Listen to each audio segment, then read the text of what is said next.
নমস্কার, দেখছেন কলকাতা টিভি। আপনাদের সঙ্গে রয়েছে আমি অভিক। শুরু করছি আরও বার যে খবরে এই মুহূর্তে নজর রাখবো। ঠাকুরনগরে মতুয়াদের অনশন চলছে, আজ নবম দিনে পড়েছে অনশন। গতকাল থেকেই মমতাবালা ঠাকুর তিনি যোগ দিয়েছিলেন এই অনশনে। এরপর একজন অনশনকারী তিনি অসুস্থ হয়ে পড়েছেন, তাকে ভর্তি করা হয়েছে হাসপাতালে এবং আজই অনশন মঞ্চে কংগ্রেস নেতা অধীর রঞ্জন চৌধুরী তিনি আসবেন মতুয়া ভক্তদের সঙ্গে সাক্ষাৎ করার জন্য। বিগত 9 দিন ধরে অনশন চলছে মতুয়া ভক্তদের নিঃশর্ত নাগরিকত্বের দাবি নিয়ে চলছে তাদের এই অনশন। আমরা এই নিয়ে আরও বিস্তারিত কথা বলবো। সরাসরি এই মুহূর্তে ঠাকুরনগর থেকে আমাদের সঙ্গে রয়েছেন প্রতিনিধি সঞ্জিত চক্রবর্তী। সঞ্জিত, 9 দিন ধরে এই টানা অনশন চালিয়ে যাচ্ছেন মতুয়া ভক্তরা। মমতাবালা ঠাকুর তিনিও যোগ দিয়েছেন। যারা এই অনশন করছেন তাদের শারীরিক অবস্থা কী রকম রয়েছে? তাদের সঙ্গে তো আজকে কংগ্রেস নেতা অধীর রঞ্জন চৌধুরীও দেখা করতে যাবেন, তিনি কখন আসবেন, কি আপডেট পাচ্ছ? অত্যন্ত রাজনৈতিক প্রেক্ষাপট আজকের এই দিনটা, যেন নবম দিনে পড়েছে অনশন মঞ্চ। ইতিমধ্যে কিন্তু আজকে সকালবেলায় একজন অসুস্থ হয়েছে, তাকে হসপিটালে নিয়ে যাওয়া হয়েছে। অন্যদিকে মোট 13 জন অসুস্থ হয়েছে। আমি একেবারে সরাসরি অনশন মঞ্চের ছবিটা দেখানোর চেষ্টা করবো। তুমি দেখতে পাচ্ছ বিশেষ করে অনশন মঞ্চে যারা রয়েছে এখনও বহু যে মতুয়া সম্প্রদায়ের মানুষ তারা অনশনে রয়েছেন। এবং তা গতকালকে যখন রাজ্যসভার বিশেষ করে সাংসদ তিনি যোগদান করেছেন অনশন মঞ্চে মমতাবালা ঠাকুর। আর অন্যান্য তাৎপর্যপূর্ণ এই কারণে কেন বলা হচ্ছে যে সর্বভারতীয় কংগ্রেসের ওয়ার্কিং কমিটি অধীর চৌধুরী আজকে কিন্তু সরাসরি দিল্লির থেকে কলকাতার বিমানবন্দরে নামবেন, সরাসরি ঠাকুরনগরে আসবেন। কিন্তু প্রশ্ন হচ্ছে অধীর চৌধুরীর যে রাজনৈতিক প্রেক্ষাপট সেখানে আজকে বিশেষ করে এখানকার যারা এসআইআরের কাণ্ড কি বিরোধীরা এক হবে এটা কিন্তু সময় বলবে। ইতিমধ্যে রাজ্যের যে বিশেষ করে রাজনৈতিক যে প্রেক্ষাপট রয়েছে, কংগ্রেসের প্রতিনিধি অধীর চৌধুরী যখন কথা বলবেন কি রাজ্য তৃণমূল সাংসদের সঙ্গে বা তৃণমূল সাংসদ তার সঙ্গে কিন্তু এসআইআর কাণ্ড নিয়ে মত বিনিময় করবেন, এটা যেন সময়ের অপেক্ষা। সব মিলিয়ে আমি সরাসরি কথা বলার চেষ্টা করব। বিশেষ করে মমতাবালা ঠাকুরের সঙ্গে গতকালকে থেকে অনশন মঞ্চে রয়েছে। আজকে অত্যন্ত গুরুত্বপূর্ণ একটা দিন। সর্বভারতীয় কংগ্রেসের ওয়ার্কিং কমিটি অধীর চৌধুরী আসছেন এটা এসআইআর কাণ্ডে আপনাদের কাছে দাঁড়াতে। আপনারা কি দাবি করছেন বা আপনারা মত বিনিময় করবেন, কি বলছেন? অবশ্যই, তার কারণ হচ্ছে অল ইন্ডিয়া মতো মহাসংঘতে আজকে বসেছে গোসাই পাগল মতুয়া ভক্তরা এবং অল ইন্ডিয়া মতো মহাসংঘের সেক্রেটারি এবং আমি সংঘাধিপতি, আমরা সবাই বসেছি।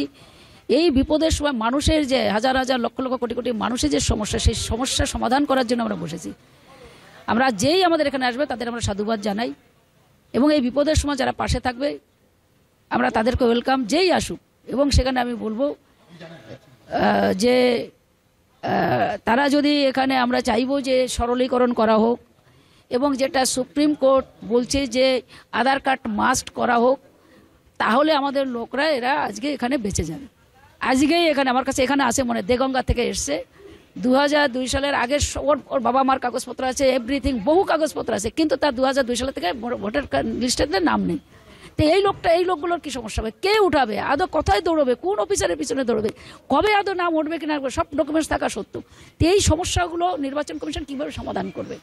আমরা চাইবো যে সরলীকরণ করা হোক, টাইম নেওয়া হোক এবং তাদের জন্য মাস্ট আধার কার্ডটা সংযোগ করলে তাদের আমরা এতে তাহলে মানুষ বেঁচে যাবে, না বংশনিক্রমে এদের আর ভোটার থাকবে না। 13 জন অসুস্থ আছে এবং আজকে আমরা এর আগে 3 জনকে পাঠিয়েছিলাম, আজকে আবার 2 জনকে পাঠিয়েছি।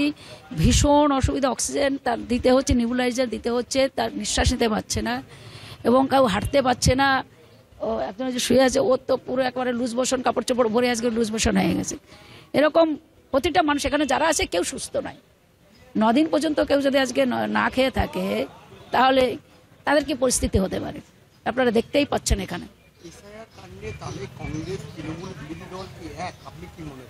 দেখুন, বিরোধী দল অবশ্যই এক, তার কারণ হচ্ছে বিভিন্ন জায়গায় তারা সেন্ট্রাল গভর্নমেন্টের নির্বাচন কমিশনের বিরুদ্ধে তাদের এই মানুষের পাশে সব সংগঠন তারা আজকে দাঁড়িয়েছে।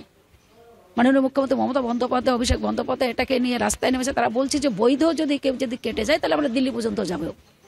তো এটা আমি বলবো এটা আমাদের জন্য করছে, এটা আমরা যারা উপর বাংলার মানুষ যাদের আজকে ভোটার অধিকার দিয়েছে তাদের জন্য আজকে লড়াই করছে মাননীয় মুখ্যমন্ত্রী মমতা বন্দ্যোপাধ্যায়, রাহুল ওদিকে করছে, সবাই করছে, আমাদের পাশে এখানে দাঁড়িয়েছে। কিন্তু সেন্ট্রাল গভর্নমেন্টের কোনো হেলদোল নেই, নির্বাচন কমিশনের কোনো হেলদোল নেই। মানুষ মারা যাক তাতে তাদের কোনো দুঃখ নেই। একজন বিএলআর মারা গেছে, বিএলআর কানা করছে যে আমরা পাচ্ছি না, ডিউটি করছে, কিন্তু আমরা তো একটা মানুষ প্রথম।